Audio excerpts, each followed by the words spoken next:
Түркістан облысындағы құс етін шығаратын зауыт қазір еліміздегі 3 мегаполисті ет өнімдермен қамтып отыр. Фабрика тәулігіне 30 тонна күркетауық еті мен шұжық өнімдерін шығарады.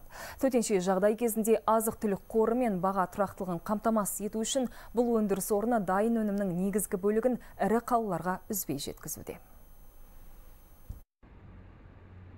Еліміздегі эпидемиологиялық ахуалға байланысты Түркістан облысында құс етін өндіретін фабрика экспорт көлемін 10%-ға қысқартты.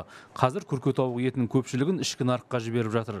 Күн сайын Нұр-Сұлтан мен Алматы және Шымкент қалаларына 20 тоннадан астам өнім жіберілуде. Бұл елімізде азық-түлік қорын өз деңгейінде ұстап тұруға ықпал етпек. Арғы күні Алматы қаласына жіберсек, 20 тонна өнімді кеше Астана қаласына жібердік. Және де ертең арғы күні тағы да Алматы қаласына толық жіберуге мүмкіндік бар.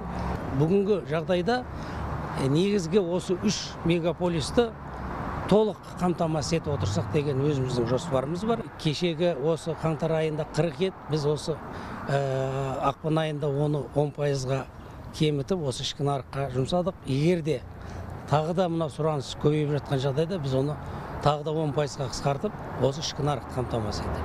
Бүгінгі күні бірақ жетіп жатыр толық қазір. Фабрика басшылығы дағдарысқа қарсы жоспар құра отырып, нарықты зерттегендерін айтады. Еліміздегі төтенше жағдайға байланысты қазір мектеп оқушыларының бәрі үйде отыр. Сондықтан құс фабрикасы мектеп жасындағы балалар үшін күркетауық етінен терең өңделген шұжық өнімдерін шығаруды да бастады. Шұжық өнімдерін біз сосиска, деликатесный өнімдерді біз көптеп дайын өнімді өндіруге бағытталдық та, оның бүгінгі күні өзінің бағыты дұрыс екенін анықталып жатыр. Сол өнімдер күнделікті өзінің бағлан күйінде сол сауда нүктелеріне жетіп жатыр. Оған сұраныс та көбейіп жатыр. Бірақ оны біздің толық қамтамасыз етуге жағдайымыз жетеді. Оған керекті мамандарымыз да өзіміздің керекті өніміміздің көлемі де жетеді. Қазір фабрикада 400-ден астам адам еңбек етеді. Олар тәулігіне 25-30 тонна 80 түрлі дайын өнім шығарады. Жалпы бұған дейін құс фабрикасының шығарған өнімдерінің 40%-ы Ресейге экспортталып келген болатын. Бүгінгі күні Түркістан облысы бойынша бағаны тұрақтандыру жұмыстары қолға алынған.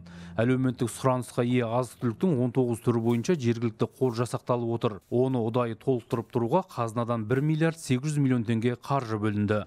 Жандос Жұмабек, Самат Нағашбекұлы, Хабар 24, Түркістан облысы.